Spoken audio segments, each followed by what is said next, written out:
ओम नमः शिवाय, ओम नमः शिवाय। शिव हरि बच्चों, बोलो श्री कृष्ण भगवान की जय। सदा भवानी दाहिने सम्मुख रहो गणेश, रामा सम्मुख रहो गणेश। पांच देव रक्षा करो, ब्रह्मा विष्णु महेश, सियापति राम। जय जय राम, मेरो मन बसियो सीताराम। राम नगरिया राम के, बसते गंगा तीर रामा, बसते सरयू तीर रामा। चौकी हनुमत वीर की राम जी, चौकी हनुमत वीर की। बोलो सियापति रामचंद्र भगवान की जय। बोलो गणेश भगवान की जय। अपने अपने माता पिता की जय, अपने अपने गुरुदेव महाराज की जय। शिव पुराण की जय।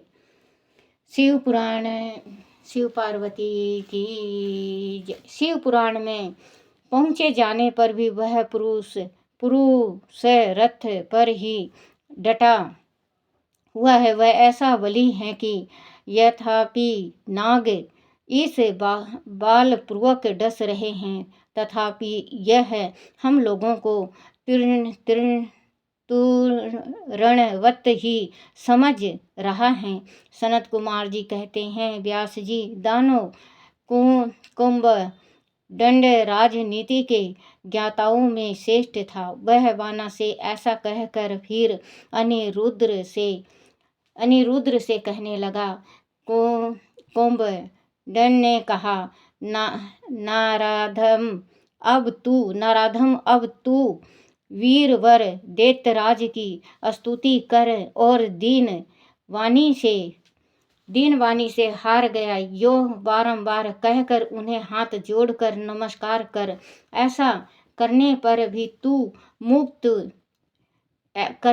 ही तू मुक्त हो जा सकता है। अनाथ तुझे बंधक आदि का कष्ट भोगना पड़ेगा।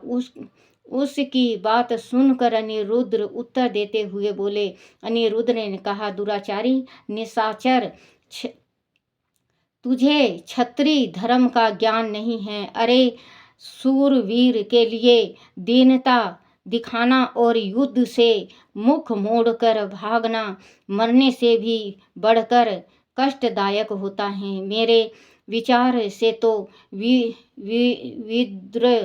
विद्रुचरण कांटे की तरह चुभने वाला होता है। वीरमानी क्षत्रिय के लिए रणभूमि में सदा सम्मुख लड़ते हुए मरना ही आश्रय संस्कार है। भूमि पर पड़कर हाथ जोड़े हुए दीनता की तरह मरना कदापि नहीं।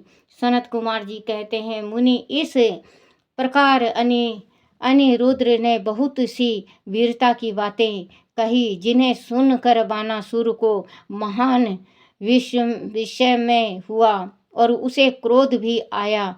उसी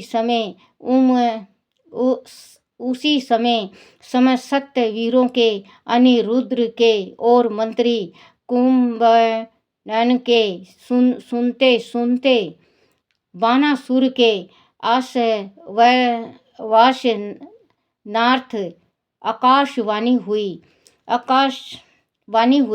आकाशवाणी ने कहा, महाबली वाणा, तुम बलि के पुत्र हो, अंत थोड़ा विचार तो करो। परम बुद्धिमान शिव भक्त तुम्हारे प्रिय क्रोध करना उचित नहीं है। शिव समस्त प्राणियों के ईश्वर, कर्मों के साक्षी और परमेश्वर हैं। वह सारा चराचर जगत उन्हीं के अधीन है। वह ही सदा राजोगुण, सत्वगुण और तमोगुण का आश्रय लेकर ब्रह्मा विष्णु और रुद्र रूप से लोकों की सृष्टि पालन भारण पोषण और संहार करते हैं। वह तन्मयी सर्वेश्वर सबके प्रेरक सर्वश्रेष्ठ विकार रहित अविनाशी नित्य और मायाधीश होने पर भी निर्गुण हैं। बलि के श्रेष्ठ पुत्र इनकी इच्छा से निर्बल को भी बलवान समझना चाहिए। महामते मन में यूं विचार कर स्वस्थ हो जाओ। नाना प्रकार की लीलाओं के रचने में निपुण भक्त उत्सल भगवान शंकर गर्व को मिटा देने वाले हैं। वह इस समय तुम्हारे गर्व को चूर कर देंगे।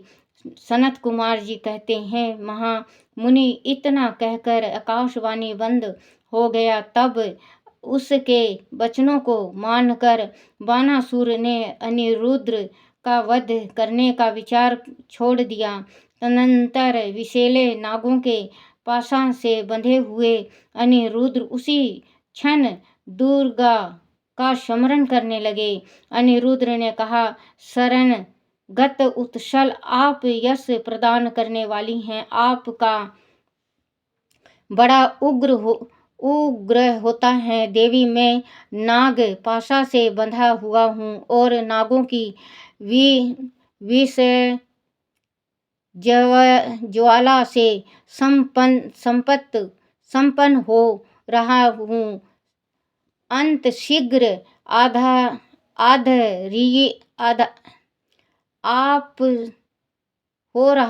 अंत शीघ्र पधारिए और मेरी रक्षा कीजिए। सनत कुमार जी कहते हैं, मुनीश्वर, जब अनिरुद्ध ने पिसे हुए काले कोयले के समान कृष्णा वाली काली को इस प्रकार संतुष्ट किया, तब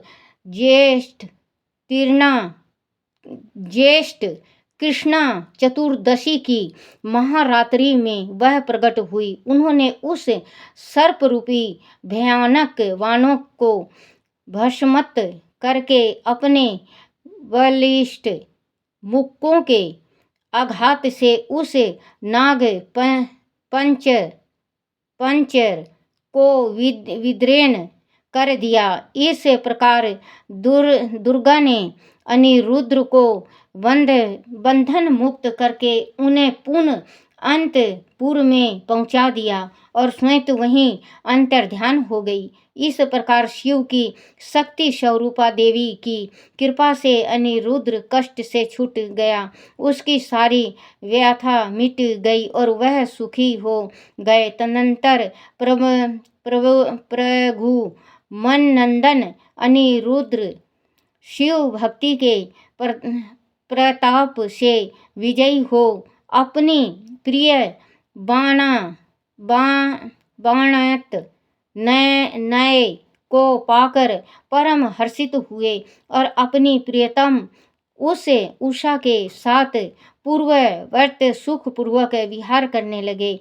उधर पौत्र अनिरुद्ध के अदृश्य हो जाने तथा नारद जी के मुख से उनके बानासुर के द्वारा नाग पाशा से बंधे जाने का समाचार सुनकर वाराह अक्षयहिनी सेना के साथ प्रमुख आदि वीरों को साथ ले भगवान श्री कृष्ण ने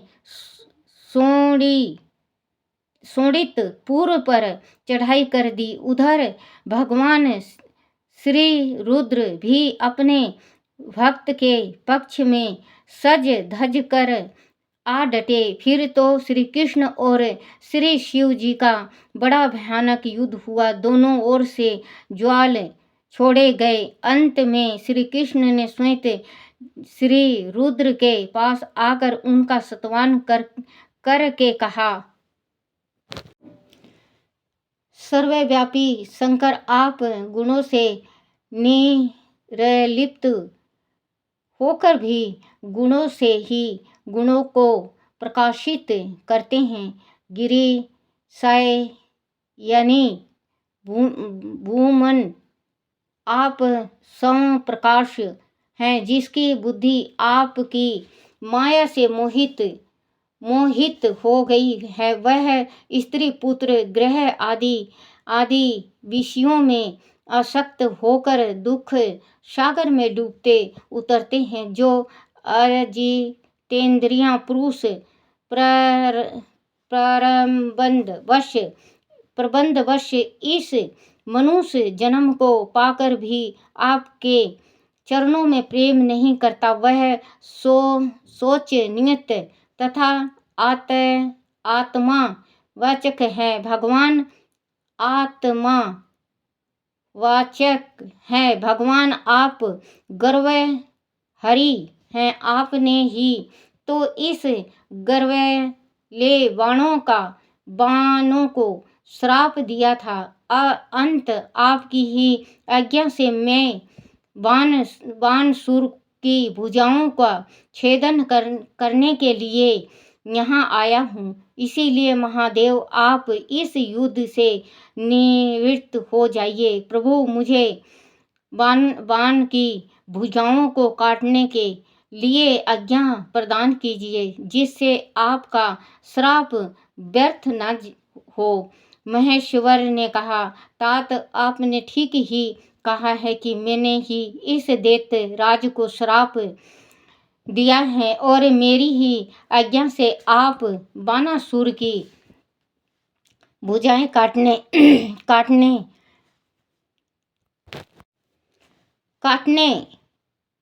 के लिए यहाँ पधारे हैं। किंतु रामनाथ हरे क्या करूं, मैं तो सदा भक्तों के ही अधीन रहता हूँ। ऐसी दशा में वीर मेरे देखते बाण की भुजाएं कैसे काटी जा सकती हैं। इसीलिए मेरी आज्ञा से आप पहले जुम्भ बाण अस्त्र द्वारा इसे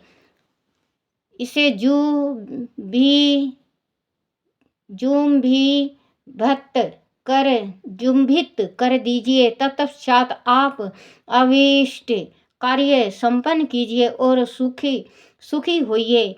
सनत कुमार जी कहते हैं, मुनीश्वर शंकर जी के यूं कहने पर संगड़ मणि श्री हरि को महान विस्मय हुआ। वह अपने युद्ध स्थान पर आकर परम आनंदित हुए। व्यास जी तदनंतर नाना प्रकार के अस्त्रों के संचालन में निपुण श्री हरि ने तुरंत ही अपने धनुष पर जुम्भड़ शस्त्र का साधन करके उसे पिनाक मणि शंकर पर छोड़ दिया। इस प्रकार श्री कृष्ण जुम्भड़ शस्त्र द्वारा जुम्भित हुए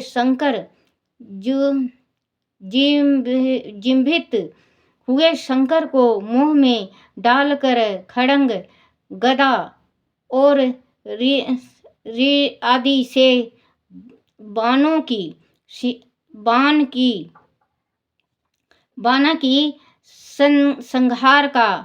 सेना का संहार करने लगे। बोलो शिव पार्वती की जय।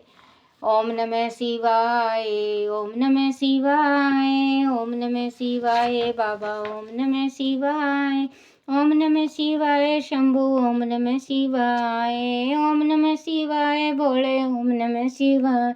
शिवाय नमो, शिवाय नमो, शिवाय नमो, शिवाय नमो, शिवाय नमो। ओम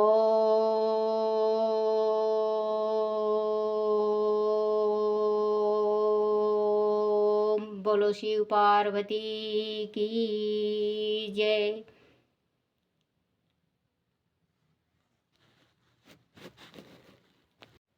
अपने अपने गुरुदेव महाराज की जय।